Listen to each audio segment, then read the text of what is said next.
Halo guys, assalamualaikum, selamat datang kembali di NN Top 11 Channel. Apa kabar semuanya? Semoga teman-teman selalu sehat dimanapun berada. Hari ini saya akan menjawab komentar dari Bang Ed Laksamanamade 2460 yang bilang, coba formasi 4-1-2-1-2 Bang, menurutku lebih stabil dari serangan sayap karena ada DR sama DL. Nanti DR sama DL selain bisa bertahan juga bisa bantu serangan dari sayap. Posisi DMC sama MC agak ke belakang dikit biar bisa atur tempo untuk crossing langsung atau passing 1-2. Kunci serangan utama ada di AMC Bang. Kalau AMC nya bagus sama kreatif, harusnya bisa ngalirin bola ke striker atau coba nusuk sendiri, atau bisa juga shooting jarak jauh langsung. Apalagi sekarang ada beberapa formasi yang nggak pakai DMC, jadi AMC punya ruang kosong yang luas untuk dieksploitasi. Nah, kalau segi bertahan ini agak rumit karena formasi ini cuma ngandelin DR atau DL sebagai penahan serangan sayap.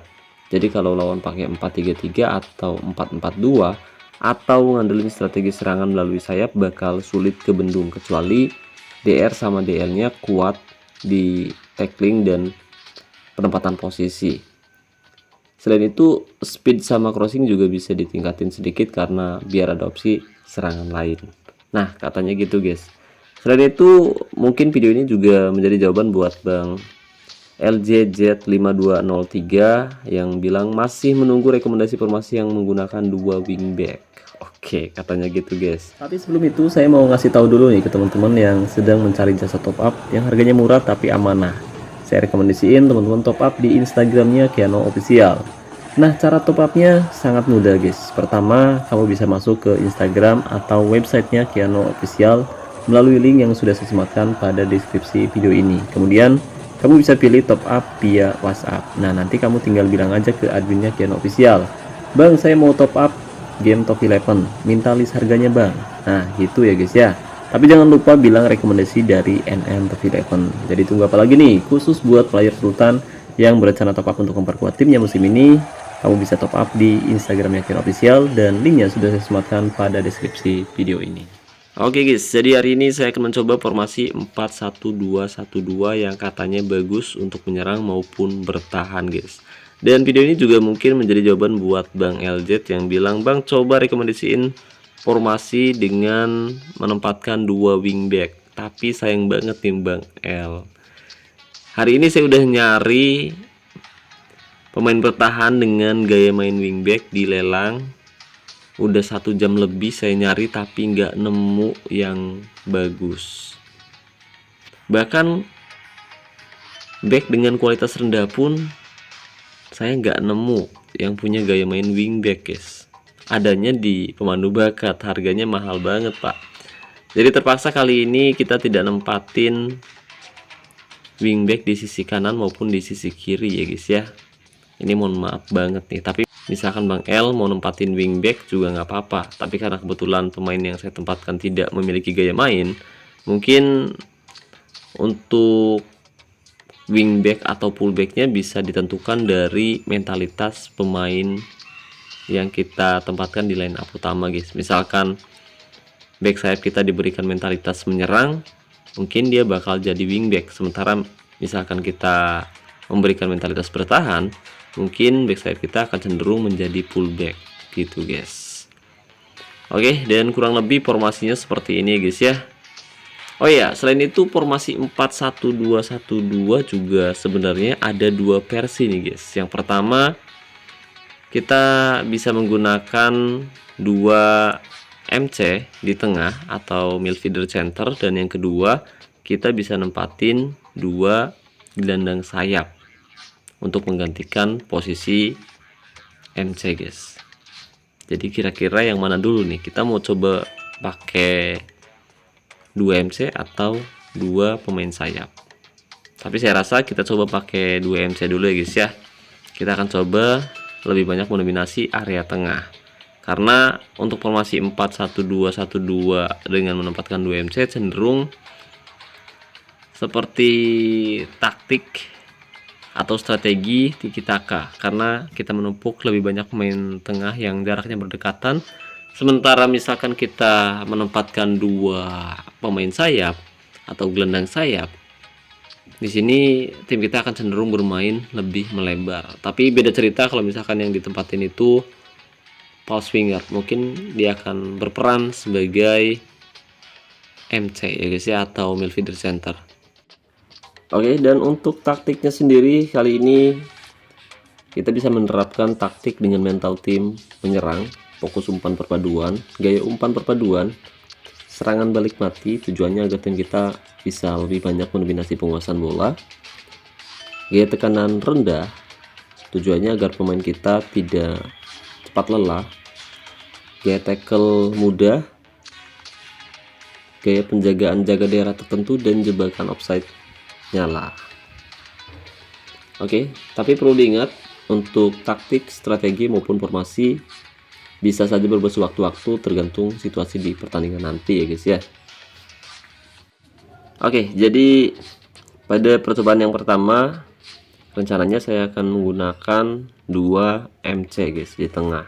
Nanti kalau misalkan ternyata tim saya bermain kurang maksimal, kita bisa coba ganti kedua MC dengan 2 winger ya guys ya, atau 2 pemain sayap. Sementara tim lawan menerapkan skema formasi 4-4-2 klasik, formasi ala Sir Alex Ferguson ketika menangani Manchester United. Nah, kita akan coba tingkatin moral pemain inti yang saya miliki terlebih dahulu guys. Dan di sini saya juga punya pemain tengah di bangku cadangan, kualitasnya memang nggak terlalu bagus. Ada Tom Haye, kemudian Handoyo dan Handoyo. Jadi ada Victor Handoyo, dia adalah jebolan akademi remaja. Kemudian ada Handoyo juga, dia juga jebolan akademi remaja.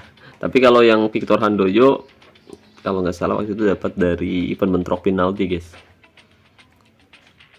Saya dapatkan dari event bentrok penalti. Jadi kita akan menggunakan skema formasi 4 back 4-1-2-1-2.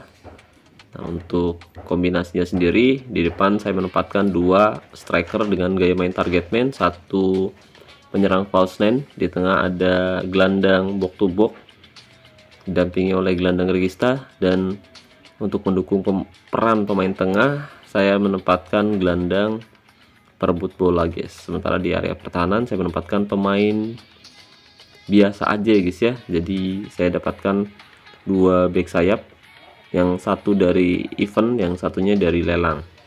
Kemudian di tengah saya menempatkan 2 pemain akademi remaja, tapi pemain biasa, bukan pemain yang saya latih sendiri secara individu. Dan di bawah Mister Gawang ada Rustanto, jaga gawang dengan gaya main sweeper keeper. Nah, kita akan lihat dengan skema formasi 4-1-2-1-2 kita akan menghadapi formasi 3-1-4-2 guys, dimana di leg pertama kita mampu mengalahkan tim lawan dengan skor telak 5-0. Nah, jika nanti tim saya ternyata menelan kekalahan menghadapi tim lawan menggunakan formasi 4-1-2-1-2, bisa dipastikan formasi ini nggak efektif ya guys ya, atau bisa dibilang kurang begitu bagus. Nanti kita lihat aja jalannya pertandingan antara Kral FC versus FC Buteng di leg kedua babak 16 besar Cup musim ini, dan mari kita lihat susunan dari kedua kesebelasan.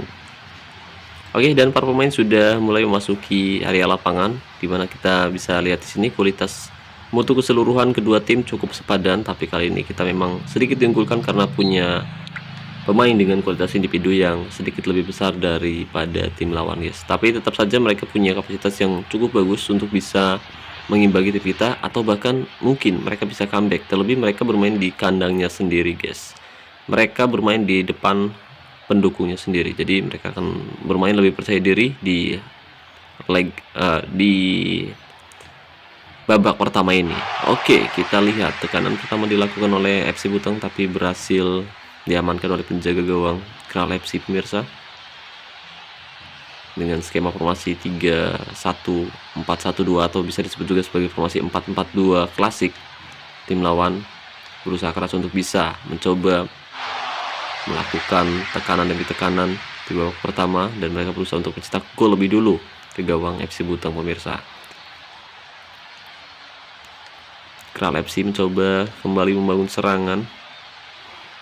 Johnson kali ini coba melihat penjagaan, umpan pendek berbahaya, jelas sebuah pelanggaran keras dilakukan oleh pemain bertahan FC Butang pemirsa.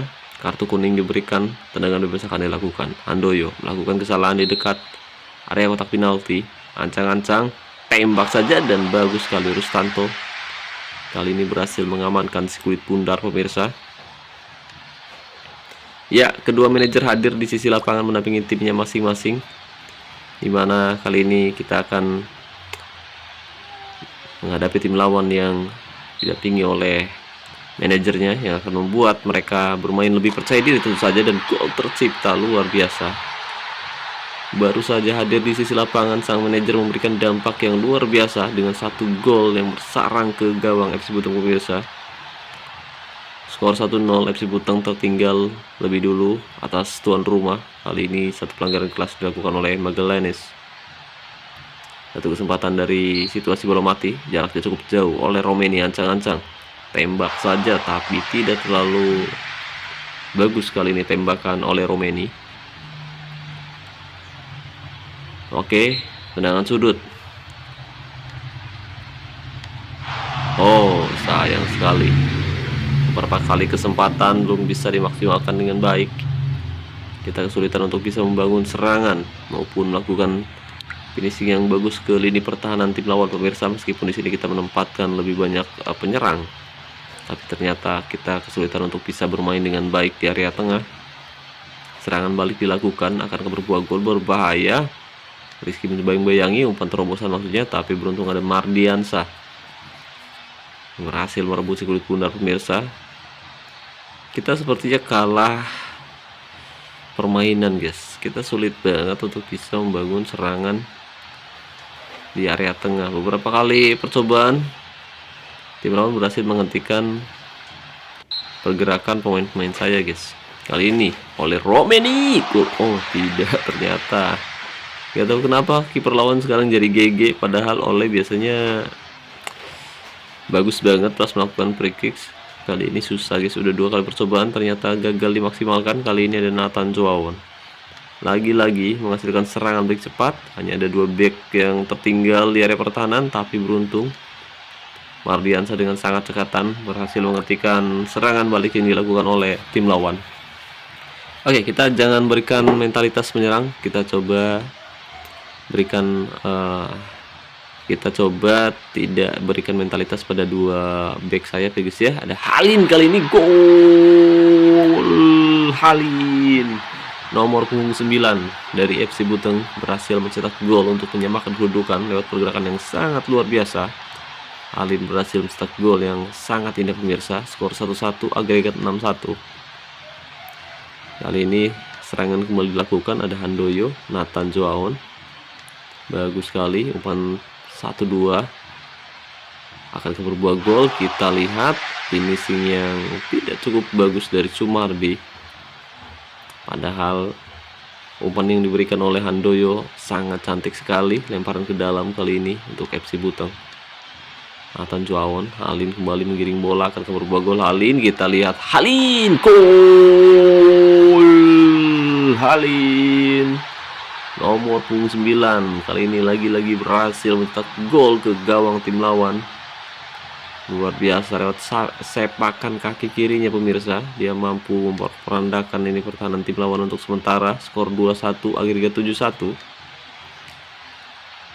Kral FC kembali melakukan tekanan, umpan crossing berbahaya. Kita lihat, tapi beruntung tembakan pemain lawan masih membentur tiang atas gawang. Tidak ada gol yang tercipta. Skor masih 2-1 pemirsa. 2 kartu kuning didapatkan oleh pemain FC Butang. Kita lihat, padahal kita pakai taktik gaya tackle mudah ya guys ya. Oh, Handoyo kali ini melakukan penetrasi dari dalam kotak penalti, tapi sayang sekali tembakannya masih melambung keluar lapangan. Oke, di babak pertama ternyata kita kesulitan menggunakan formasi 4-1-2-1-2 dengan 2 MC. Jadi di babak kedua kita akan mencoba menggunakan formasi 4-1-2-1-2 atau formasi 4-4-2 diamond dengan menempatkan dua pemain sayap guys, dengan menempatkan dua winger ya guys ya. Kita akan lihat apakah dengan perubahan formasi, perubahan taktik maksud saya, perubahan taktik, strategi dan formasi di babak kedua kita mampu mengalahkan lawan. Oke, formasinya nggak terlalu berubah sih, cuma beda posisi pemainnya aja. Misalkan tadi kita pakai 2 MC, sekarang pakai 2 pemain sayap guys. Oke, dan untuk sementara skor 3-1. Ragnar Rotmangun masuk menggantikan Nathan Joaon, Robin Lop masuk menggantikan Tom Haye pemirsa. Skor 3-1 kita lihat ada Ragnar Rotmangun. Umpan 1-2, serangan balik dilakukan. Nah, ini jika teman-teman perhatikan bahwa dalam beberapa kali gameplay, dalam beberapa kali percobaan, tim lawan berhasil melakukan serangan balik cepat ya guys ya. Jadi ketika tim saya membangun serangan di area tengah ternyata tidak cukup baik guys. Tim lawan berhasil membaca pergerakan pemain-pemain saya dan berhasil memotong bola untuk melakukan serangan balik ke lini pertahanan tim saya guys.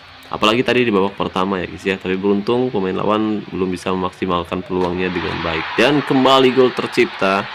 Kali ini Sumardi pemirsa berhasil mencetak gol lewat sepakan polinya yang luar biasa. Tembakan poli Sumardi masuk ke gawang Kral FC dan membawa FC Buteng unggul 4-1.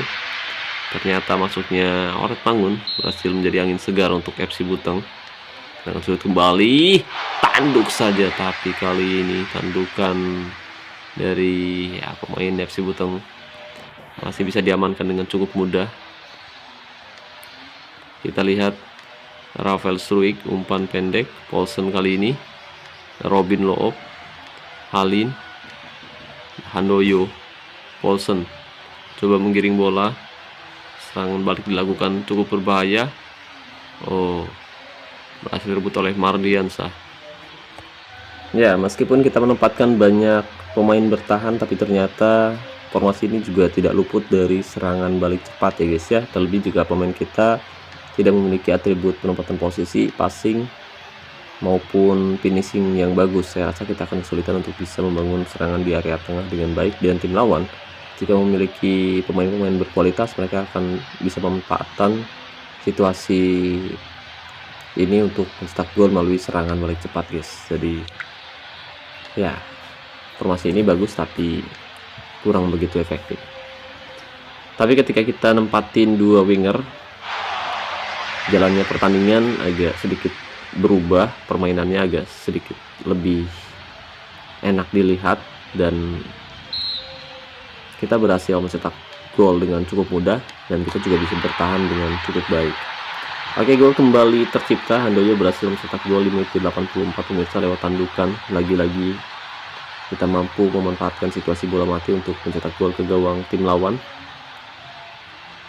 Skor 5-1, agregat 10-1 pemirsa. Luar biasa dengan pakem 4 back. Tapi sayang sekali kita sempat kebobolan lebih dulu dan itu tentu saja masalah serius. Oke, lagi-lagi serangan balik dilakukan oleh tim lawan guys. Jadi tentu masalahnya memang kita tidak memiliki pemain-pemain dengan passing yang cukup bagus ya guys ya, hingga tim lawan berhasil merebut bola. Dan tapi beruntung dari beberapa kali percobaan dari serangan balik cepat tidak ada satupun yang berbuah gol. Kali ini Kral FC kembali melakukan tekanan, umpan jauh ke depan. Siapa yang dituju di sana? Bagus sekali, berhasil diterima bola dengan baik. Oh, tembakan yang cukup keras, tapi beruntung Rustanto berhasil mengantisipasi tendangan dengan cukup mudah. Bola berhasil diamankan oleh penjaga gawang FC Buteng Junior. Tapi ini serangan terakhir, kita lihat Rafael Struik lebar, Robin Loop, Halin kali ini terlalu lama dia mencoba untuk melakukan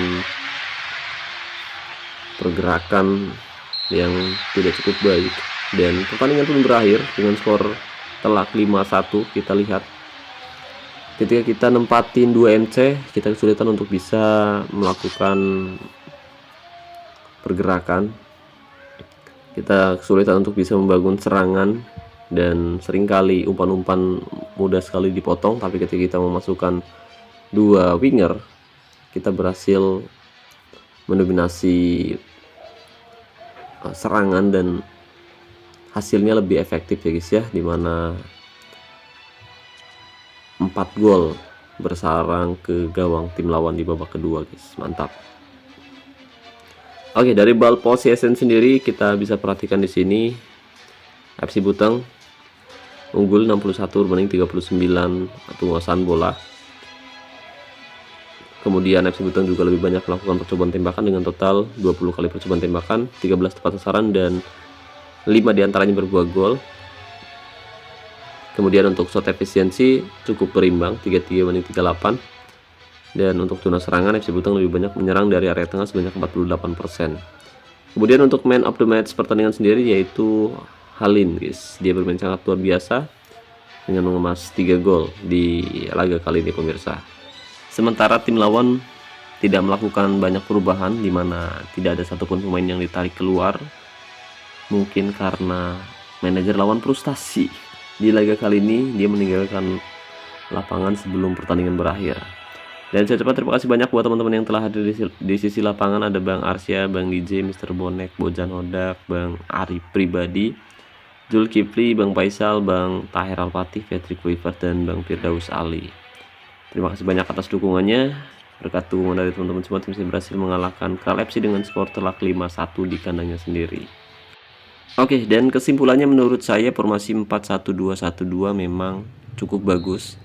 Tapi perlu diingat bahwa meskipun kita menempatkan lebih banyak pemain bertahan, tapi dengan formasi ini tim kita tidak luput dari serangan balik cepat ya guys ya, karena beberapa kali tim lawan mampu mencuri bola dengan cepat di area tengah dan mereka melakukan serangan yang tidak terduga tapi beruntung. Finishing penyerang lawan tidak begitu bagus, jadi dalam beberapa kali percobaan mereka gagal memaksimalkan peluang melalui serangan balik cepat guys.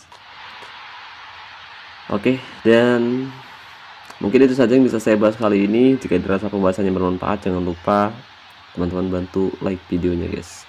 Dan saya ucapkan juga terima kasih banyak buat membership Penantep Eleven, terima kasih buat partnership Penantep Eleven YouTube channel official, dan saya ucapkan terima kasih banyak buat teman-teman yang selalu mendukung dan mendoakan saya sejauh ini. Wassalamualaikum warahmatullahi wabarakatuh. Salam olahraga, salam Top 11 Indonesia.